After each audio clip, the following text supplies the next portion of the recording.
All right, what we're seeing today is exactly what we saw the whole time you were gone. It has been hot and dry for most people. Just brutal out there, and you're talking about, triple digits or near it for a lot of places, today included. And we broke another record today with 98. The old one was 97.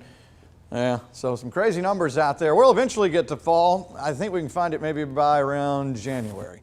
Here's a look at tonight. We'll show a number somewhere around 70 in the morning. I'm going to kind of go through this a little bit quickly so we can get to yet again a new tropical chapter in our lives. Here's a look at some storms that are over in the Carolinas, but it's all quiet here. All right, now this massive cloud cover that you see down here is what is now being called, it was Invest 95L, but that's not a very cool name. So let's go to potential Tropical Cyclone 9. So that's what we're talking about now. Not a tropical storm yet, but could become that.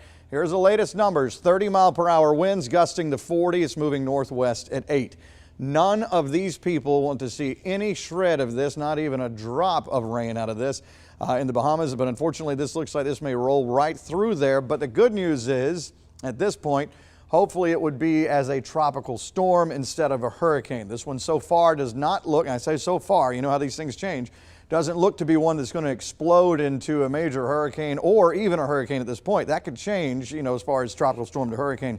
But right now it doesn't look to be what Dorian was. Now the tracks, again, the spaghetti models are all over the place. You just try to pick a middle point, and somewhere in here is where the National Hurricane Center is going. Tropical storm warnings are out in the Bahamas here.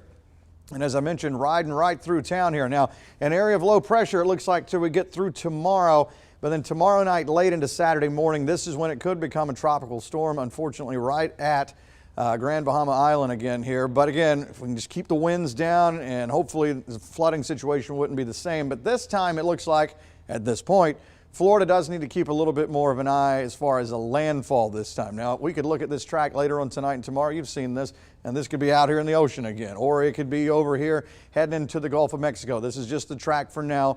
But the good news is this would be weakening it down, and by the time it gets on into northern Florida Sunday afternoon, it would be back to just maybe a tropical depression or just an area of low pressure. Basically just a rainmaker is what it would be at that point.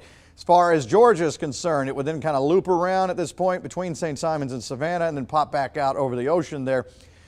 The bad part for us on this is if it stays on this course, we are once again on the dry side of one, so rain could come to southeast Georgia, but it would leave us dry as a bone as this thing goes by. And I know that we're looking at it thinking, well, this is our chance. If we can get one that's not a big hurricane, it's not a huge deal, it's just a tropical system that could bring some rain, that would be nice. At this point, we're kind of getting dissed on it, but that could change. I mean, let's watch over the next day or so. Here's Sunday around lunchtime with the RPM model. Notice how it's not a well-defined shape at this point, but the RPM also keeping it out over the ocean. Now, I'm going to show you, this is the same model, same time frame, but I wanted to show you what our local weather is for the next couple of days. Looking good tomorrow night. If anything, if we were to see a rain shower, maybe in our northern counties tomorrow evening, otherwise dry. Saturday, for the most part, looks dry unless something pops up. And then you can see Sunday rain trying to approach southeast Georgia. Now, the long-range models, the GFS is trying to get a little bit of rain in here, whereas the Euro is keeping this thing out over the ocean. Very similar to kind of what Dorian did, but even farther out and just staying out over the water. So a lot of different scenarios we could see out of this whole thing. A great one to me would be one that just kind of comes on in as just an area of low pressure and just slowly visits through town with a soaking rain.